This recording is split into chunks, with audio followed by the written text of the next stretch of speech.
House farming of edible swiftlet bird's nest. Created by swiftlets from their solidified saliva, which are harvested for human consumption. It may sound super gross, but before you completely write off having edible swiftlet bird's nest soup for the rest of your life, you should know that these saliva nests are rich in calcium, iron, potassium, magnesium, and plenty of other stuff that's good for us. Plus, after cooking, it has a really strong egg white aroma that makes it smell pretty tasty.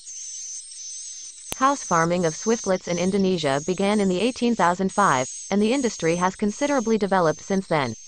EBN is cultivated by cross-fostering, where the eggs of the white-bellied swiftlets are replaced with the eggs of EBN-producing swiftlets, thus establishing a new population of EBN-producing swiftlets. While populations of the cave EBN-SWIETS have been declining due to overexploitation of their nests, rapidly growing house farming of the EBN swiftlets has given them a sigh of relief. The government of Malaysia under the Ministry of Science, Technology and Innovation, MOSTI, formerly known as Ministry of Science, Technology and Environment, together with the Wildlife Department of Malaysia have recently begun encouraging the general public to venture into the very lucrative EBN industry. Over the years, a lot of conservation workshops and laws have been implemented in EBN-producing countries to raise the production of EBN. However, the research on the house-collected EBN is scarce as the previously researched samples have been mostly obtained from the caves in Indonesia. Bird premise or bird nest ranching. The most interesting thing about these swiftlets are their nests. They construct nests with glutinous strands of starch-like saliva produced by a pair of large, salivary glands and thereafter mate and breed their young ones. It is the nest material that gives them an upper hand over the rest of the bird's nest in the world. The nest looks like a cupped hand or a crescent-shaped bowl about 3 to 5 inches in diameter. The flat side is stuck to a wall, a cave wall in wild nest, or a wooden base in cultivated house nest. Another side of the nest is a place for them to perch, and within the hollow of the nest are either their eggs or their chicks. The EBN industry is a multi-million-dollar enterprise from production, sorting, and cleaning to domestic and international trade. According to a survey in December 2001, approximately 1,000 buildings, houses cultivating EBN in Malaysia were reported. The houses produced not less than 10 tons per year, cultivated white bird nest, house nest, while the world demand is 200 tons per year. The demand is still growing, but the supply is only able to fulfill half of the demand, which kept the price ever increasing. Basically, a birdhouse is a building with artificially created conditions similar to a swiftlet-dwelling cave. It is able to attract swiftlets so that they live and breed in it. In designing a birdhouse, care should be taken of physical and behavioral needs of birds, human treatment and animal management, human safety, and government rules and regulations. Physical and behavioral needs of birds. Most of the bird farmers concentrate only on the birdhouse construction for attracting birds into the houses. This is by far the most important factor in controlling or affecting the bird population in the house. However, it would be better to give consideration to other factors as well prior to the selection of the birdhouse location. These factors include the swiftlet's flight path, its population at the specific area, nearest source for food and water and environment assets. The most important factor is whether the selected area has the particular species of birds as part of ecosystem. If the area has any of the birds flying through, it would be good. However, if the selected area is quite far away from the bird's habitat area, it may not be a good choice.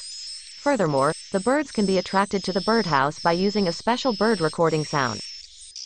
After a particular area is selected, surrounding factors also need a serious consideration. It is also important to find out if the environmental factors in the area under consideration are not supporting. If there is any factory or industry producing heavy toxic materials, smoke or even noise, it is better to avoid that area. Besides, it is quite beneficial to have the presence of supporting factors such as river, pond, forest reserve and open field nearby the selected area. Human treatment and animal management. Once the selection of the location is made, it is important to plan a birdhouse or convert a shophouse into bird farming premises. Birdhouse. At this stage, human treatment and animal management concerns are very crucial. The information on building birdhouses can be obtained through farming magazines, newspaper advertisements or bird farming association. Expert services are available which can provide guidance in building or converting the shop lot into birdhouse. The expert credentials are being emphasized when the potential clients are shown a previously constructed successful birdhouse producing adequate amount of nests. However, most of the experts' advice on account of their experiences without concrete finding, studies or research. The behavior of birds is scarcely studied as there are only a few publications on the bird's behavior. There are no records on how many birds were to return their house if they were to hatch. Also, no data are available on how many times these birds fly back to their nest daily. Besides, the factor of importance is the bird's willingness to stay back into the origin house or choose a new house for their nest building. However, people have been successfully attracting birds into a house and harvesting bird nest. Human beings must always treat birds as their companions without staying too close to them. Birds must be given privacy, secured environment and enough comfort to nest their next generation.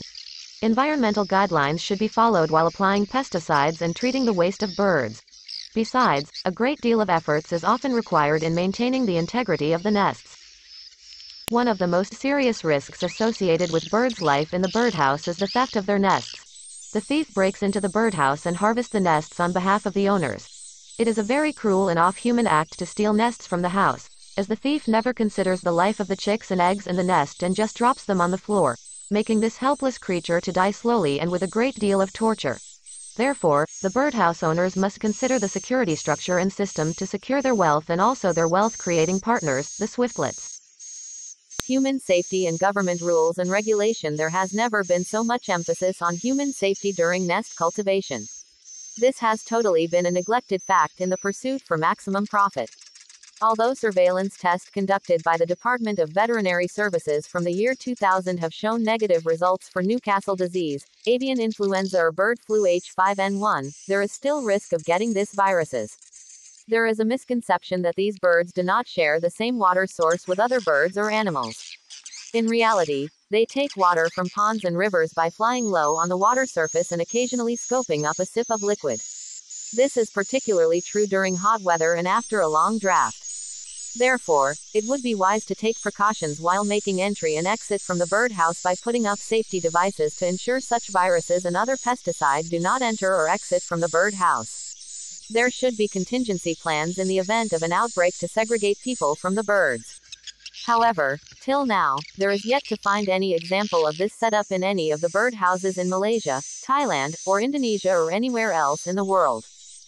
The Malaysian government has not given any clear guidelines as to the setting up of birdhouses in Malaysia. Therefore, commercial shop houses have been converted into birdhouses with people running restaurants downstairs.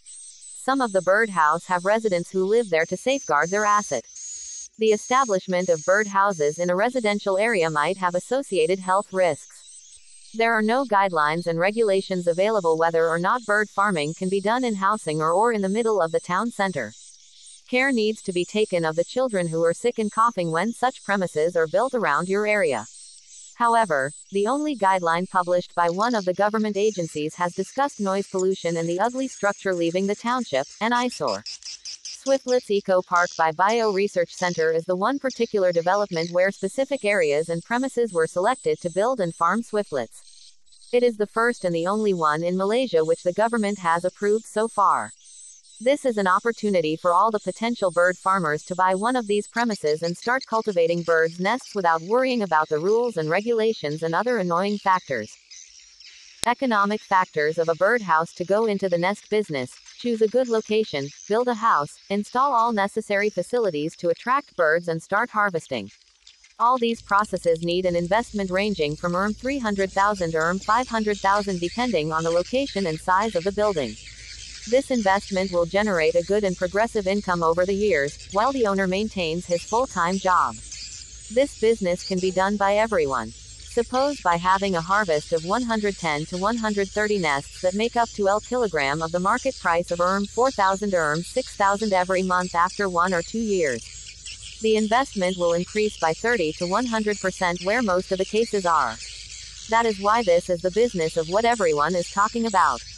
The funny part in the whole business is how to grade a raw bird nest. Normally, all the bird farmers sell to a middleman by evaluation through experience and making further negotiations on the price.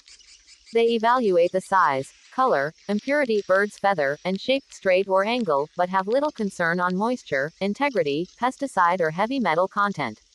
This is extremely unacceptable as bird nest is considered as a tonic and most of the time it is consumed by elderly, youth and expecting mothers. Future development of a birdhouse. Future development of birdhouses depends upon the government moves. It is certain that this industry will not stop here. It is expected to continue its growth due to the lucrative returns. However, more stringent rules and regulations must be installed to reduce or nullify the degree of hazards brought about by this industry. Also, adding a system of taxation into this multimillion industry will be a positive move. The newly licensed birdhouses will be in great demand due to two reasons.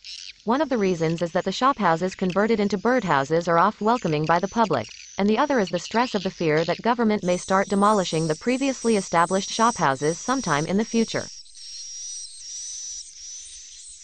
Thank you for watching. Don't forget to like, share, comment and subscribe. See you in the next video.